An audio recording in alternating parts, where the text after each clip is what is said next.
ఇంట గెలిచి రచ్చ గెలవమన్నారు. మొట్టమొదట 70 సంవత్సరాల ఆయన తండ్రి అన్యాయంగా జైల్లో పెట్టే తల్లిని హక్కున చేర్చుకొని తండ్రిని కాపాడి బయటికి తీసుకొచ్చి ఎంతో సమర్థవంతమైన బిడ్డగా ముందు తను నిరూపించుకున్నాడు. దాని తర్వాత ఈరోజు మన నాయకుడిగా ఎదుగుతున్నాడు. ఇలాంటి నాయకుడి అండదండలతో పార్టీని నేటి యువత ముందుకు తీసుకెళ్ళగలగని ఆయన అండలో ఈ పార్టీకి ఇంకా ఎంతో అభివృద్ధి జరుగుతుందని చెప్పి నేను మీ అందరికీ తెలియజేసుకుంటున్నాను. అదేవిధంగా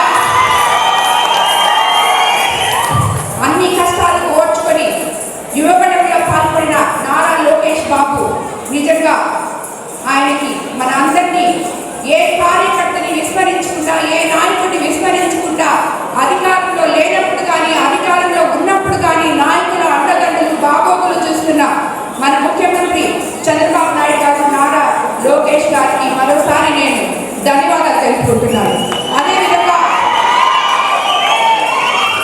అదేవిధంగా మనకు అధికారంలోకి వచ్చి ఇప్పటికి 12 నెలలైంది. 12 నెలల్లో దేశంలోనే అత్యధిక పెన్షన్లు ఇవ్వడం మనం మొదలుపెట్టాం. పెన్షన్లు 4000 పెంచాం. ప్రతి నెల 2700 కోట్లు ఖర్చు చేస్తున్నాం. జూన్ 12న 1,00,000 మంది వితంతువులకు కొత్త పెన్షన్లు మంజూరు చేయబోతున్నాం. అదేవిధంగా పేదల కోసం 203 అన్న క్యాంటీన్లు ప్రారంభించాం. ఆకలి తీరడమే కాదు గౌరవంతో తినే హక్కు కల్పించాం. అదేవిధంగా 3.5 లక్షల మంది పేదలకు కొత్త రేషన్ కార్డులు ఇవ్వబోతున్నాం. అదేవిధంగా నైపుణ్య గణన చేపడుతున్నాం. ప్రతి వాడి శక్తిని గుర్తించి ఉపాధి అవకాశాలు కల్పిస్తున్నాం. P4 ద్వారా పేదరిక నిర్మూలనే దిశానిర్దేశంగా మనం వెళ్తున్నాం. యువత మహిళలు సాయం చేయడానికి సూపర్ 6 పథకాలు ప్రారంభిస్తున్నాం. అదేవిధంగా మనము రాబోయే రోజుల్లో మన ముఖ్యమంత్రి చంద్రబాబు నాయుడు గారు ఇచ్చిన ప్రతి ఒక్క హామీని నెరవేర్చబోతున్నారు.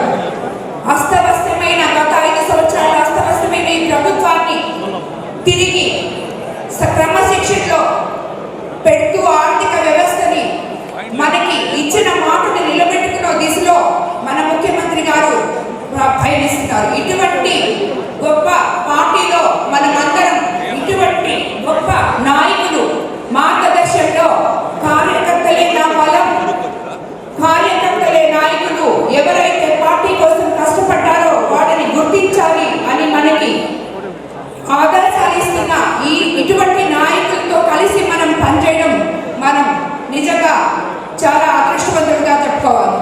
ప్రతినిత్యం ఇప్పటికీ 12 నెలలు మనం అధికారంలోకి వస్తే వారానికి ఒకసారైనా కానీ మన సీఎం చంద్రబాబు నాయుడు గారు, అధ్యక్షుడు పల్లా శ్రీనివాసరావు గారు వీడియో కాన్ఫరెన్స్లో ప్రతి ఒక్కరికి న్యాయం జరుగుతుందా లేదా అని చెప్పి మమ్మల్ని అందరినీ కాన్ఫరెన్స్ కాల్లో తీసుకొని ప్రజల కోసం వాళ్ళు పాటుపడుతున్నారు. అదేవిధంగా ఈరోజు అన్నిటికన్నా ముఖ్యంగా మానవతా దృక్పథంతో